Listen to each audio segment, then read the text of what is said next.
TSN, which is owned by Bell Media, just increased their sports package by 25% and didn't innovate a fucking thing.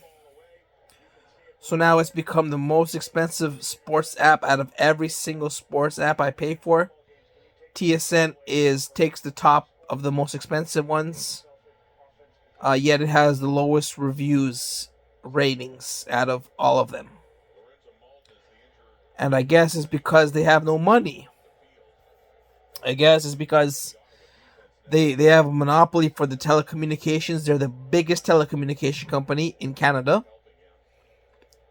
And that's why they had to downsize their news CP24 news offices, and that the news offices are now in Scarborough, and why they had to fire hundreds of staff and the hottest reporters they had to fire 5 years ago, a couple years ago, 3 years ago, because they have no money, but they've been doing solid business.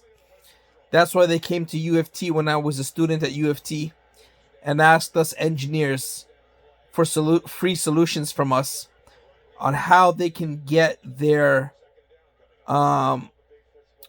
van drivers, they're like repair people who fix the Wi-Fi, how they can get them to stop using company vehicles for personal errands. For example, if some company employee needs to use the van to pick up his kid from daycare or to go to an appointment or something like that, they don't want their employees using company vehicles for personal matters.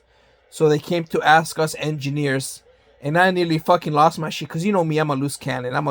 I don't hold back. I wrote an essay at UFT about how capitalism is fucking gay and retarded, and there's no answer to the question. I wrote down an exam. The exam was one question, one essay, and I wrote, there's no solution. It can't happen in capitalism. The question was, explain how you would solve this problem in capitalism. And I wrote, oh, it's not possible. It was about climate change. So yeah, Bell also came to us and asked us to stop using employees from using company vehicles for private matters. And Bell is just such a fucking honest company. They have no money. They're poor. We need to Can we donate? Can someone set up a GoFundMe account for Bell? Because they're only the largest telecommunications company in Canada, with the biggest monopoly owning the sports and the news. And they're increasing their prices and laying off their staff. So we need to donate to them.